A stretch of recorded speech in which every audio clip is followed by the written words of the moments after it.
Welcome back to the ABC General Hospital Spoilers channel. Today we dive deep into the explosive drama unfolding on Monday, November 3rd, where alliances shatter, secrets unravel, and Port Charles teeters on the edge of chaos with Jack Brennan's bold proposition, Laura Collins' fiery reprimand, Professor Henry Dalton's shocking hierarchy shift, Drew Kane's brutal takedown, and Michael Corinthos receiving pivotal paternal wisdom. Jack's daring proposition.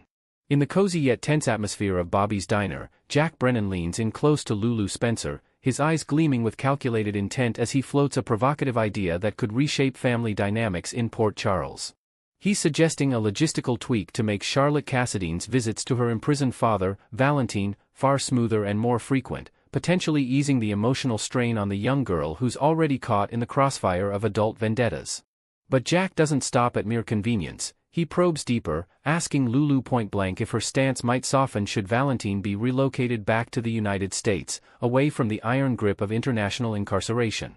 This isn't just idle chit-chat. Jack's drawing from a sly nudge by Carly Spencer, who planted the seed not out of altruism but with her trademark scheming flair, aiming to manipulate the board in her favor amid her own tangled web of loyalties.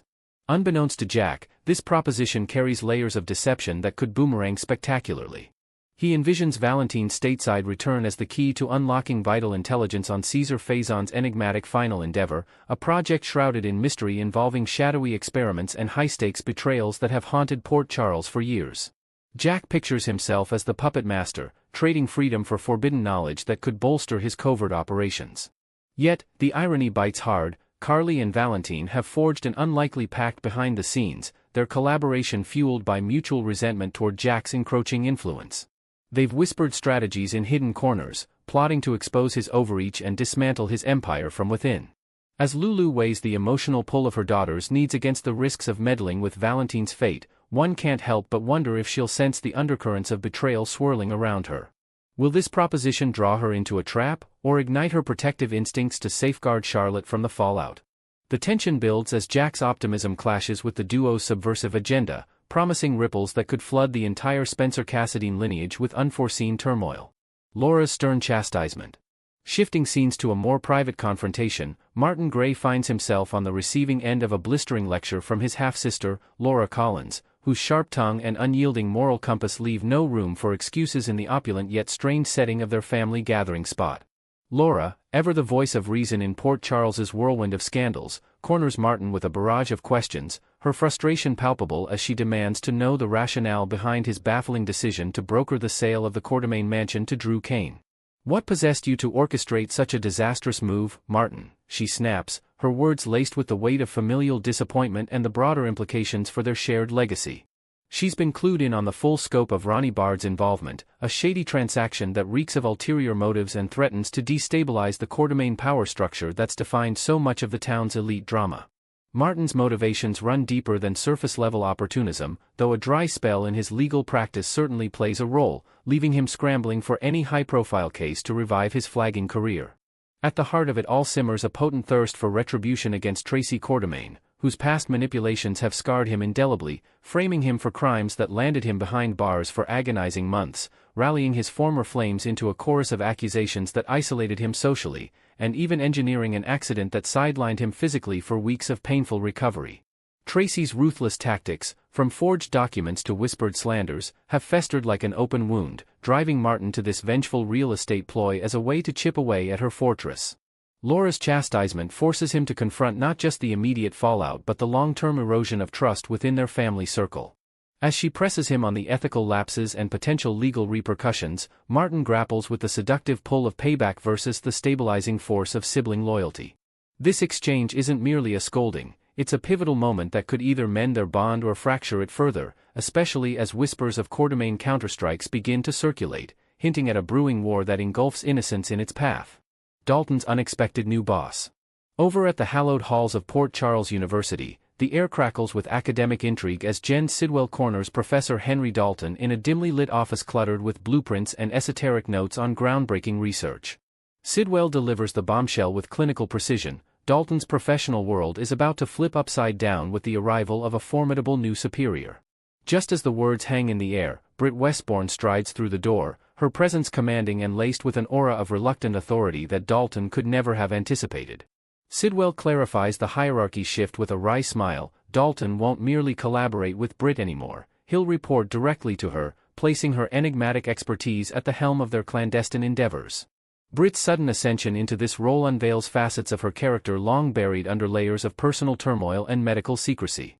Who could have foreseen that the sharp-witted doctor, haunted by her lineage, possessed such profound insights into cold fusion technologies, harnessing limitless energy sources that could revolutionize global power dynamics, or even the ethically fraught realms of cryogenic revival and advanced cloning protocols.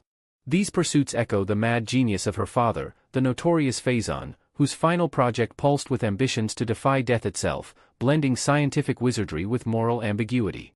Britt, loath as she is to embrace her paternal inheritance, carries the torch involuntarily, her involvement deepened by a sinister leverage wielded by higher powers. The precarious supply of her Huntington's disease medication, dangled as a carrot and stick to ensure compliance.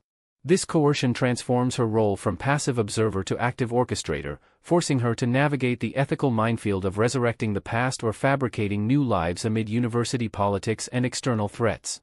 Dalton's adjustment to this power dynamic promises friction, as his idealistic pursuit of knowledge butts against Britt's pragmatic, survival-driven directives. Inventing new protocols for safe fusion testing or ethical cloning safeguards becomes not just academic but a battleground for personal redemption. Fans speculate wildly, could Britt's oversight lead to a breakthrough that saves Port Charles from an energy crisis, or unleash a cloned army of Phazon's minions? The office door closing on this revelation symbolizes a chapter's end and a perilous new beginning, where intellect meets inheritance in a dance of dominance and discovery. Drew's humiliating dressing down. The sting of recent humiliations lingers for Drew Kane as he faces yet another round of scrutiny, this time from his ex-mother-in-law, Nina Reeves, in the sleek confines of a downtown cafe where eavesdroppers abound and secrets spill easily. Fresh off a humbling encounter at the Brown Dog Bar with his brother Jason, now fully embodying the Kane identity, Drew's bold acquisition of the Quartermaine mansion serves as the flashpoint for Nina's incisive critique. She zeroes in on his scheme with laser focus, viewing the property grab as a calculated ploy to unsettle Michael Corinthos and disrupt his already fragile equilibrium in the ongoing family feuds. But Nina, ever the astute observer of human frailty, dissects the plan's vulnerabilities, warning Drew that such aggressive tactics risk imploding spectacularly and alienating key allies in his quest for stability. Her confrontation escalates quickly, with Nina invading his personal space to underscore the perils. Backlash from the Quartermaines could isolate him further, legal entanglements might expose hidden agendas tied to his deprogramming and identity crisis, and emotionally, it could fracture the tentative bridges he's rebuilding with his sons. Is Nina's fervor born of genuine concern, or a desperate bid to reclaim her place in Willow Tate's life by positioning herself as the voice of caution? Perhaps she's weaving her own narrative, leveraging this moment to gather ammunition against common foes or to subtly sabotage Drew's momentum for her magazine empire's gain. Drew, defensive yet introspective, must confront whether his vendetta-driven purchases truly advance his goals or merely perpetuate cycles of resentment. This dressing down layers psychological depth onto the real estate drama, highlighting how property in Port Charles symbolizes not just wealth but unresolved traumas, potentially setting the stage for Nina's redemption arc or a deeper rift that pulls in Jason and the entire Kane lineage. Fatherly advice for Michael. Amid the grandeur of the Metro Court, where crystal chandeliers cast a deceptive glow over whispered deals, Michael Corinthos shares a rare, heartfelt exchange with his father, Sonny Corinthos, at a secluded table laden with untouched coffees and unspoken worries. Sonny, drawing from decades of navigating Port Charles's treacherous waters, imparts sage counsel tailored to Michael's precarious predicament, zeroing in on the ill-advised romantic entanglement with Jacinda Bracken, an escort whose role as his alibi in the escalating attempted murder case against Drew raises red flags. Sonny's tone is firm yet empathetic, cautioning that such a liaison invites scrutiny that could torpedo Michael's defenses, not just in the immediate courtroom battle, where Alexis Davis lurks ready to sacrifice him for Willow's sake, but in the long shadow of child custody disputes that loom over his future with his young family. Sonny elaborates with vivid foresight, painting scenarios where Michael's choices under the spotlight amplify vulnerabilities. Tabloid fodder could portray him as unstable, alienating judges and social workers who prioritize a child's best interests above all. He recounts parallels from his own stormy past, entanglements with figures like Jax or Connie that blurred lines between protection and peril, urging Michael to sever ties with Jacinda before they entwine him in a web of exploitation claims or emotional blackmail. This father-son moment transcends advice, It's a ritual of legacy, where Sonny imparts hard-won lessons on resilience, the cost of impulsivity in love, and the unyielding demand to shield one's offspring from the town's predatory underbelly. As Michael absorbs the words, weighing the alibi's necessity against its fallout, the conversation hints at evolving dynamics. Perhaps Sonny's guidance will steer him toward legitimate alliances, or ignite a fatherly intervention that reshapes the Corinthos Empire's moral compass. Next, we will dive deep into the electrifying return of Nathan West and the tangled web of emotions unfolding between him and Lulu Spencer amid whispers of deception and heartbreak in Port Charles. In the shadowy undercurrents of General Hospital, Nathan West's resurrection has sent shockwaves through the town, but his triumphant homecoming is anything but straightforward. Picture this: a man presumed buried for 7 long years suddenly reappears, his face familiar yet etched with an inexplicable void. Nathan, the once stalwart detective, now grapples with a personal abyss, 7 years evaporated from his mind like mist in the morning sun. He recalls the crisp autumn day of his supposed demise, the sting of betrayal from his Faison ties, but everything after? A blank slate. Friends and family rally around him with joyous embraces at Kelly's diner, toasting his survival with steaming mugs of coffee, yet Nathan's eyes dart uneasily, searching for anchors in a world that has tilted on its axis. His confusion manifests in quiet moments, like staring at faded photos of his wedding to Maxie, wondering why the joy in those images feels so distant, as if borrowed from someone else's life. This isn't just amnesia, it's a theft of time, leaving him adrift in conversations laced with references to events he never witnessed, birthdays, crises, and quiet family milestones that everyone else endured without him. Lulu Spencer emerges as the unexpected lifeline in Nathan's disoriented sea, her own history of loss forging an invisible bond that draws them inexorably closer. While the town buzzes with speculation, these two find solace in late-night walks along the waterfront, where the lapping waves mirror their inner turmoil. Lulu, having clawed her way back from a 4-year cryogenic coma induced by Helena Cassadine's machinations, understands the disorientation of re-entering a life reshaped by absence. She vividly remembers awakening in a sterile clinic, her muscles atrophied, only to learn her daughter Charlotte had grown without her guiding hand, and her marriage to Dustin had crumbled under the weight of unspoken grief. Yet, Lulu's scars come with a roadmap. Friends like Laura filled in the blanks with heartfelt stories of Charlotte's first steps and school plays, painting a picture of protection during her frozen years. Nathan, however, faces a darker enigma. No one can pinpoint his whereabouts. Was he hidden in a remote European safe house, brainwashed by old enemies like Caesar Faison? Or perhaps trapped in a coma of his own, tended by shadowy figures who mistook him for dead? In their shared vulnerability, Lulu shares techniques she learned from therapy sessions with Dr. Kevin Collins, journaling fragmented dreams to reclaim lost pieces, while Nathan confesses nightmares of endless darkness, fueling their late-night confessions that blur the lines between friendship and something more intimate. This connection isn't born of romance but raw empathy, yet it simmers with unspoken tension, hinting at emotional territory neither anticipated treading. As Nathan and Lulu navigate this fragile alliance, an undercurrent of doubt ripples through Port Charles, with fans and insiders alike eyeing his return through skeptical lenses that could unravel everything. Social media explodes with theories, hashtags like Fake Nathan trending as viewers dissect his every mannerism, from the subtle shift in his once confident gait to that puzzling remark about never meeting Charlotte, a child he should have known through Maxie. Imagine the scene: at the floating rib, Valentine Cassadine corners Nathan with piercing questions, his aristocratic brow furrowed, suspecting a doppelganger planted by the Cassadine legacy to stir chaos.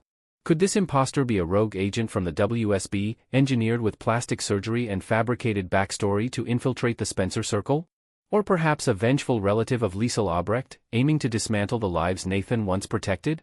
If malice drives this charade, targeting Lulu makes cruel sense, exploiting her history of loss to erode her defenses, positioning himself as the perfect confidant who understands her isolation. The endgame? Shattering Maxie's world upon her return, twisting the knife by stealing her husband's affections through her closest ally. Yet, if this is the genuine Nathan, his memory wipe raises thornier questions. Why abandon Maxie so swiftly, the woman who anchored him through scandals and shootouts? In imagined flashbacks, we see echoes of his devotion, vows exchanged under twinkling lights at the Metro Court, making any pivot to Lulu feel like a seismic betrayal. Port Charles veterans like Sonny Corinthos murmur warnings over espresso shots, their street-honed instincts sensing the air thick with ulterior motives, potentially igniting a powder keg that engulfs the entire Quartermain quiver dynamic. Maxie's prolonged absence looms like a storm cloud over this budding closeness, her coma in a secluded Boston medical center a poignant reminder of the fragility binding these lives together. Envision the holiday lights twinkling on the haunted star as Nathan attends a Spencer family gathering, Lulu's arm linked with his for support, while tales of Maxie's unyielding spirit circulate, her final moments before the accident, clutching a sonogram photo of their unborn child lost to tragedy. Kirsten Storm's hiatus stretches into the new year, leaving Maxie a spectral presence in scripted phone calls from nurses and offhand mentions at Crimson magazine meetings, where Nina Reeves laments her protégé's empty desk adorned with fabric swatches from unfinished designs. Nathan's path crosses Lulu's more frequently now, perhaps collaborating on a Metro Court gala to honor lost time, their laughter echoing as they reminisce about old stakeouts and close calls. Dante Falconeri, meanwhile, pulls further away, burying himself in PCPD cases involving counterfeit Cassadine artifacts, his unresolved feelings for Lulu cooling like autumn leaves. This vacuum invites speculation. If Nathan and Lulu cross into romantic waters, stolen glances evolving into a heated kiss under mistletoe, Maxie's awakening could shatter like fragile glass. Picture her stirring to life, tubes withdrawn, only to learn via a hurried visit from Felicia Scorpio that her husband has realigned his heart with Lulu, the friend who stood by her through fashion crises and family feuds. The betrayal would echo Maxie's past heartbreaks, from losses with Levi to near misses with Peter, amplifying the drama into a custody battle over their shared history and any lingering ties to their son James. Yet, redemption arcs in Port Charles often twist unexpectedly. Perhaps Nathan's loyalty holds firm, channeling his confusion into a quest to uncover his missing years, pulling Lulu along as a platonic partner in the investigation. Could this unlikely duo sustain a bond of pure friendship, shielding each other from the town's predatory gossip without igniting a firestorm of romance? In quieter what-ifs, we envision therapy group sessions at Shadybrook, where Nathan and Lulu exchange survival strategies, her teaching him breathing exercises to combat phantom pains from his unknown ordeals, him offering insights into forgiving betrayals drawn from his detective days. Adding layers, invent a subplot where they uncover a clue in Nathan's old WSB files, a redacted report hinting at experimental memory suppression tech used by international syndicates, sparking a joint probe that bonds them through adrenaline-fueled chases across the docks. Fans debate endlessly on forums, some rooting for a trio reconciliation that reunites Maxie with her true love, while others crave the forbidden allure of Nathan-Lulu sparks clashing against Maxie's fiery return. Ultimately, General Hospital teases that shared misery forges unbreakable ties, but in Port Charles, even the purest connections carry the risk of explosive fallout, leaving viewers on the edge of their seats for the revelations ahead.